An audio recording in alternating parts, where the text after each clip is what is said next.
If you've ever been falsely accused by the very people who committed the crime, that bitter taste lingers, metallic, like blood mixed with utter disbelief.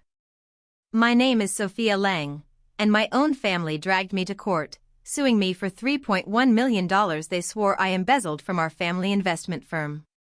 The cruel irony? There was no legitimate firm at all. I'm the youngest of 4 siblings. My older brother Alexander and sisters Victoria and Claire formed the perfect trio, thriving in private equity and hedge funds, married to equally ambitious partners, living in grand homes within the same elite neighborhood outside Boston. They sailed on weekends, jetted off to exclusive resorts, and treated investment returns like sacred benchmarks. I stood apart. As a data analyst for an international nonprofit focused on clean water access and community education in underserved regions, my life looked modest next to theirs: a cozy apartment, a reliable hybrid car, a meaningful but unflashy salary. My mother would introduce me at gatherings with a polite wince: "Sophia works on those global aid projects," as though that summed up my choices. After earning my MBA, I'd rejected high-paying Wall Street roles. Having seen the devastation of the financial crisis on everyday people, I couldn't bring myself to fuel the system that wounded them. To my family, it just meant I'd chosen small. 4 years ago, my Aunt Lydia, my mother's younger sister, called me late one evening, her voice weakened by treatment. Advanced ovarian cancer. "Sophia, I need your help," she said softly. "But promise you won't tell your parents or siblings." I promised. The following day, in her attorney's downtown office, she passed me a heavy envelope filled with glossy brochures, statements, and projections. Lang Family Wealth Advisors branded across the top. "They guarantee 20% returns every year," she explained, worry etching her face. "Private lending, prime real estate deals. But the numbers feel too good. Please, check if it's real." That night, I dove in. Addresses linked to barren lots. Income projections that mocked market realities. Exorbitant fees eating nearly half the profits. Following the money revealed the stark pattern: new investments funded returns to earlier clients, while Alexander, Victoria, and Claire diverted the surplus through layered shell companies masked as service fees. A textbook Ponzi scheme, cleverly veiled. I met Lydia again, spreading my research before her. She read silently, face paling. "It's true, then." "You're not too late," I reassured her. "You can still withdraw." Resolve flickered in her tired eyes. "That's why I'm giving it all to you, my full portfolio."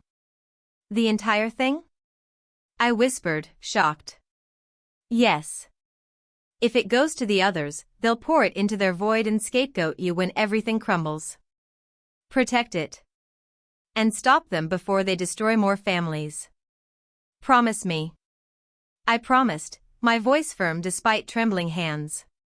She slipped away 6 weeks later. Her trust was unbreakable, private, designating me sole heir. The secret unraveled when a cousin noticed documents during a hospital visit and alerted my mother. They called an emergency family meeting at the estate on a blustery autumn afternoon. My parents sat sternly.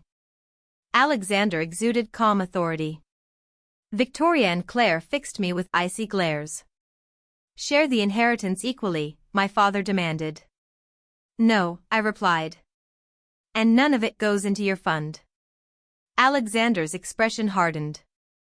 "Tread carefully, Sophia." I quietly activated the recorder in my coat pocket. "Right back at you." Months passed in tense silence.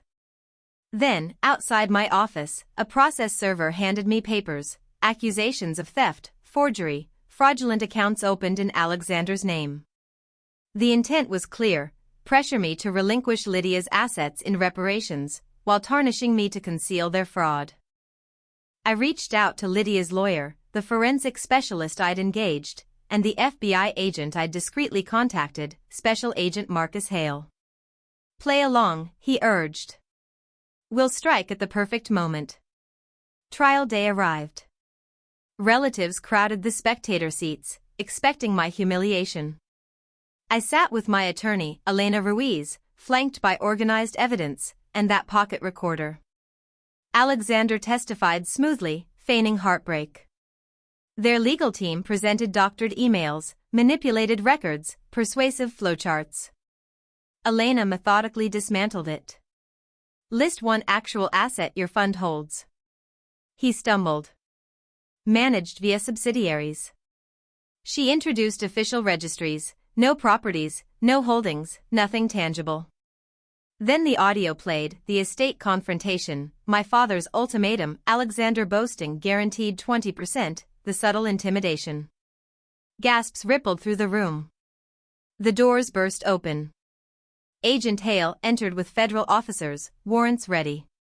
Alexander was cuffed amid protests. Victoria broke down in tears. Claire froze in shock. My parents remained silent as restraints clicked around their wrists. The judge threw out the case, forwarding everything to prosecutors. Reporters mobbed the courthouse steps. I pushed through, steady but shaking. A year and a half on, victims got restitution payments.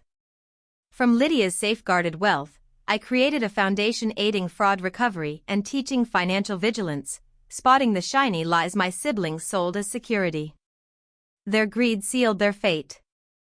My resolve forged a legacy of truth.